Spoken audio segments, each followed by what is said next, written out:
Have you ever tried explaining yourself to someone who just wouldn't listen?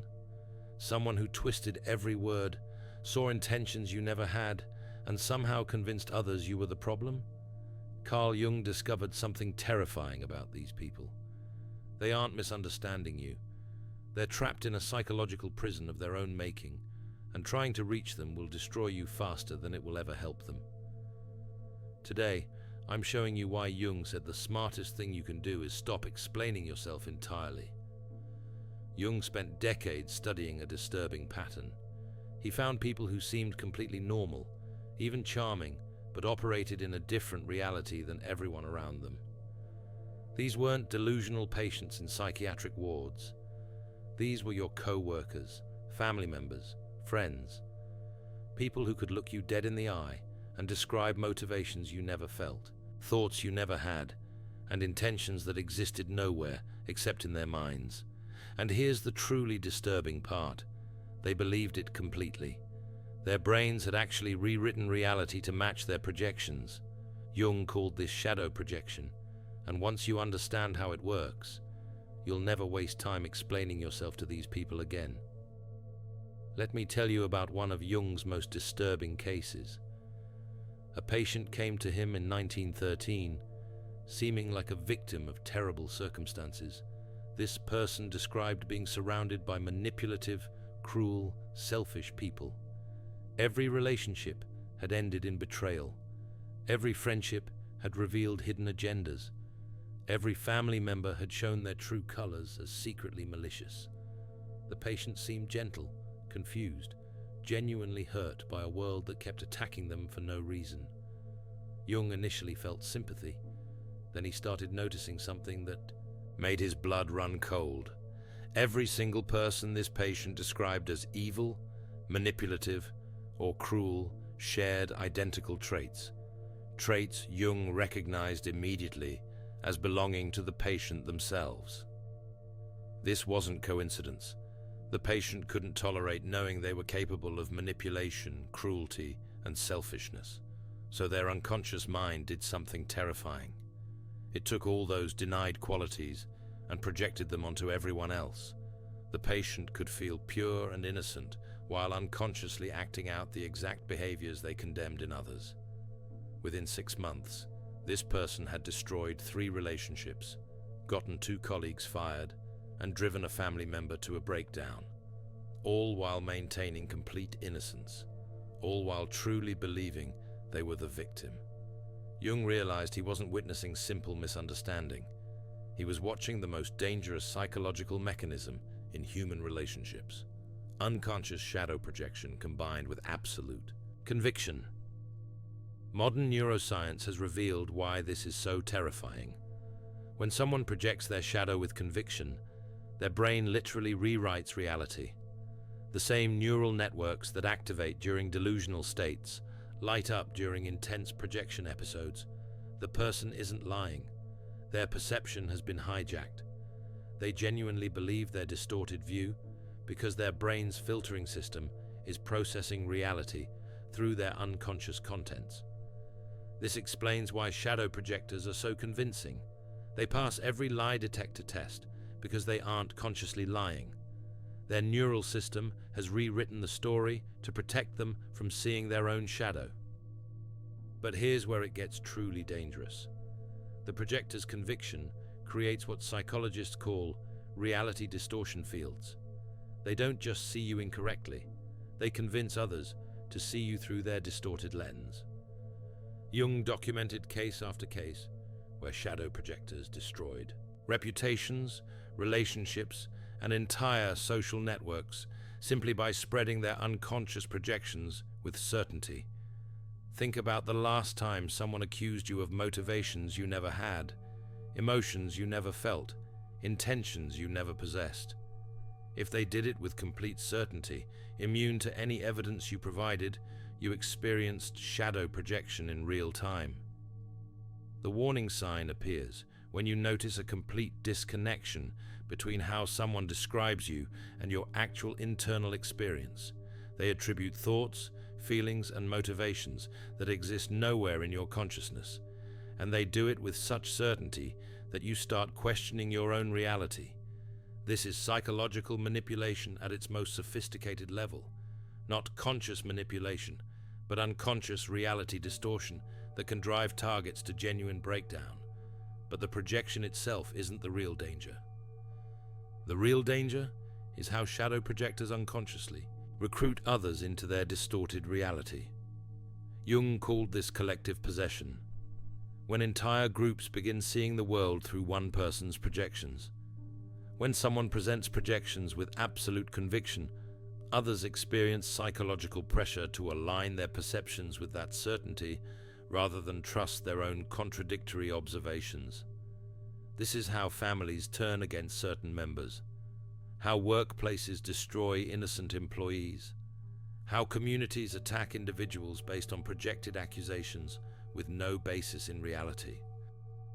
Jung identified 5 unmistakable warning signs that reveal dangerous shadow projection. First, absolute certainty about others' motivations.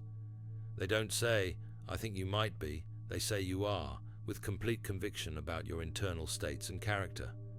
Second, immunity to contradictory evidence.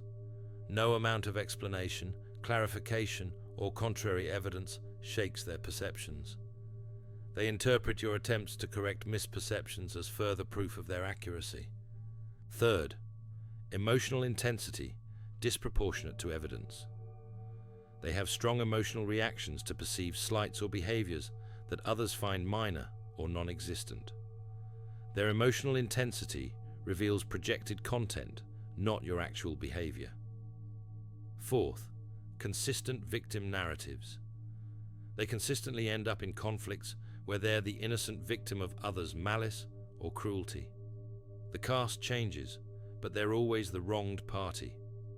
Fifth, recruitment behavior. They subtly or overtly try getting others to see you their way, often through seemingly concerned conversations about your character. When you see these 5 signs together, you're not dealing with simple misunderstanding. You're facing unconscious shadow projection that will escalate until it destroys something: your reputation, your relationships, or your sanity. Shadow projection follows a predictable escalation pattern Jung mapped through decades of observation. Stage 1 is initial projection, subtle accusations or attributions that don't match your reality. You dismiss them as misunderstandings. Stage 2 is conviction crystallization. The projections become more frequent and certain. The projector shows no doubt despite your corrections. Stage 3 is reality distortion. The projector begins interpreting everything through their projection filter. Neutral actions become evidence of malicious intent. Stage 4 is social recruitment. They begin sharing concerns about you with others, always from apparent care or worry.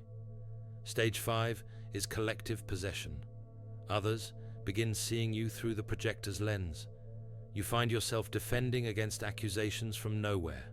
Stage 6 is systematic exclusion. The group organizes around the shared projection, systematically excluding or attacking you for qualities existing primarily in the projector's unconscious. Understanding this pattern can save years of psychological damage. The key is recognizing stage 2 and extracting yourself before the projection gains collective momentum.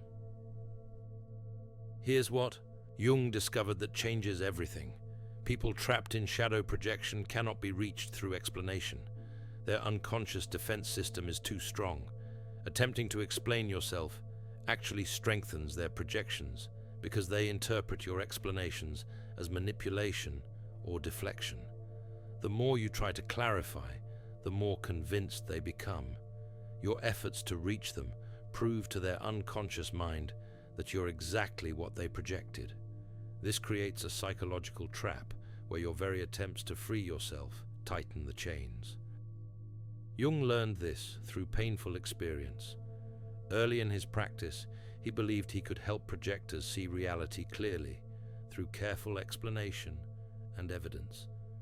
He was wrong. The more evidence he provided, the more elaborate their projection systems became. He realized projection isn't an intellectual problem that can be solved with information. It's an unconscious defense mechanism protecting them from seeing their own shadow. No amount of external evidence will override that internal protective system. They will literally rewrite reality rather than face what they've hidden from themselves. So what's the solution? Jung's answer was radical and initially felt cruel. Stop explaining yourself entirely, not because you're guilty of their accusations, not because their perceptions are correct, but because explanation is a game you cannot win. The moment you defend yourself, you've already accepted the premise that their distorted perception deserves your energy. You've entered their reality distortion field, and once you're inside, every word you speak gets twisted to confirm their projections. Jung taught his patients facing shadow projection to recognize when they were absorbing psychological material that wasn't theirs. He called this conscious discrimination, the ability to distinguish between authentic inner experience and unconsciously absorbed external content. The first task is establishing what belongs to you and what belongs to others. Without this discrimination, there can be no individual development. When someone projects their shadow onto you, your job isn't to convince them otherwise. Your job is to know with absolute certainty what's yours and what's theirs, to trust your internal reality over their projections. But here's what makes this so difficult. Shadow projectors are often people we love, family members, longtime friends, romantic partners. Stopping explanation feels like giving up on them, like abandoning someone who needs help. Jung understood this pain, but he also understood something more important. You cannot help someone see their shadow while they're actively projecting it onto you. You are the worst possible person to facilitate their awakening because you're the screen they're using to avoid their own reflection.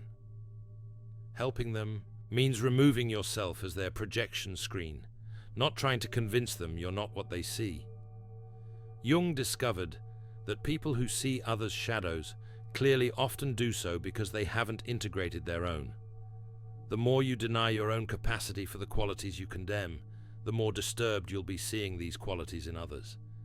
This is why stopping explanation also requires shadow integration. You cannot see clearly until you acknowledge your own capacity for every quality you observe in others. This doesn't make you bad. It makes you complete. Someone who can see without judgment because you've accepted your own wholeness. Here's the transformation Jung witnessed in patients who stopped explaining themselves. They didn't become cold or disconnected. They became selectively generous with their energy. They learned that some people earn the right to explanations through demonstrated capacity to hear them. Others have forfeited that right through demonstrated immunity to truth. The awakened person knows the difference. They stop casting pearls before swine, not out of judgment, but out of wisdom. They recognize that their clarity is a gift to be shared with those who can receive it, not forced upon those actively defending against it. The power of someone who stops explaining themselves is sensed, not announced. Shadow projectors unconsciously avoid people who no longer need their approval. Like predators sensing something has changed in potential prey, manipulators feel when their usual tactics won't work. They avoid integrated people like instinct, not because integrated people are aggressive, but because they're immune. There's nothing to manipulate in someone who doesn't need you to understand them.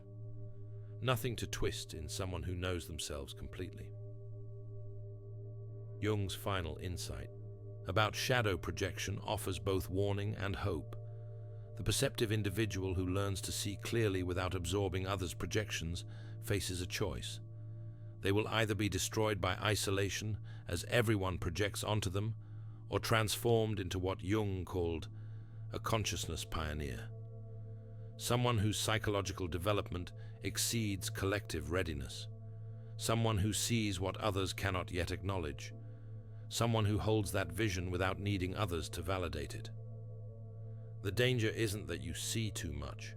The danger is that you never learn to use what you see wisely. Stop explaining yourself to people trapped in illusion, not because they're evil or irredeemable, but because explanation is not the tool that frees them. Your clarity, maintained without need for their understanding, serves them more than any words. Your refusal to enter their reality distortion field protects both of you, them from finding another person to victimize with their projections, you from exhausting yourself in an unwinnable battle. Jung spent his life mapping these psychological territories to give you this gift, the gift of knowing when to speak and when silence is the highest form of truth. Your sensitivity to others' projections isn't weakness. It's your superpower once you learn to trust it completely. The moment you stop doubting what you see, stop apologizing for your perceptions, stop explaining yourself to those who cannot hear you, you become psychologically untouchable. Not because you've built walls, but because you've integrated yourself so completely that others' projections simply bounce off your clarity. This is what Jung meant by individuation, becoming so authentically yourself that manipulation becomes impossible because you no longer need anything from those who cannot see you. If you recognize yourself in this psychological pattern, know that you're not alone. Jung documented this path because others had walked it before you. The journey from compulsive explanation to sovereign clarity is well traveled by those brave enough to stop performing for audiences that will never applaud. Your explanations were never the problem. Your need for them to understand was the trap. Release that need, and you release yourself from their prison. Stand in your truth without apology, and watch how reality reorganizes itself around people who can actually see you. What experiences have you had trying to explain yourself to people who wouldn't listen? Have you recognized these shadow projection patterns in your own relationships? Share your story in the comments. Your experience might be exactly what someone else needs to hear today. Don't forget to subscribe for more insights into Jung's revolutionary psychology. Until next time, remember that your clarity doesn't need anyone's permission. Stop explaining yourself. Start living your truth. Thanks for watching. See you in the next dimension.